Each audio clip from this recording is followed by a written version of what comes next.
বগুড়ার কাহালুতে দুটি ট্রাকের মুখোমুখি সংঘর্ষে প্রাণ গেছে 4 জনের। সকালে বগুড়া নওগাঁ মহাসড়কের বউবাজার এলাকার ঘটনা। পুলিশ জানায় আদমদীঘিতে মাছের রেণুপোনা বিক্রি শেষে বগুড়া শহরে ফিরছিল একটি পিকআপ ভ্যান। পথে একটি বাসকে ওভারটেক করতে গিয়ে বিপরীতমুখী পণ্যবাহী ট্রাকের সাথে মুখোমুখি সংঘর্ষ হয়। এতে চালক সহ 4 জনের মৃত্যু হয়। খবর পেয়ে ফায়ার সার্ভিস গিয়ে নিহতদের মরদেহ উদ্ধার করে।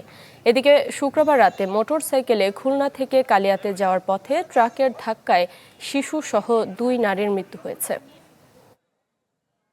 উনি আসছে নওগাঁ রোড থেকে, আমি তো এদিক থেকে যাচ্ছে। রাতে মনে করেন যে এক শ্যামলি বাস আছে, শ্যামলি বাসে ওভারটেক করে পিকআপটা আসলো রানিং এ আসে, মনে করেন যে আর মুখোমুখি হয়ে মনে করেন যে সংঘর্ষে একবারে আপডেটে 4 জন মারা গেছে। পিকআপের মধ্যে থাকায় প্রায় 4 জন মতো মারা যায়, স্পট ডেথ হয়। ইনাদের পরিচয় তেমন পাওয়া যায় নাই। সম্ভবত এটা আমের গাড়ি ছিল, রাজশাহী থেকে আম নিয়ে যাচ্ছিল।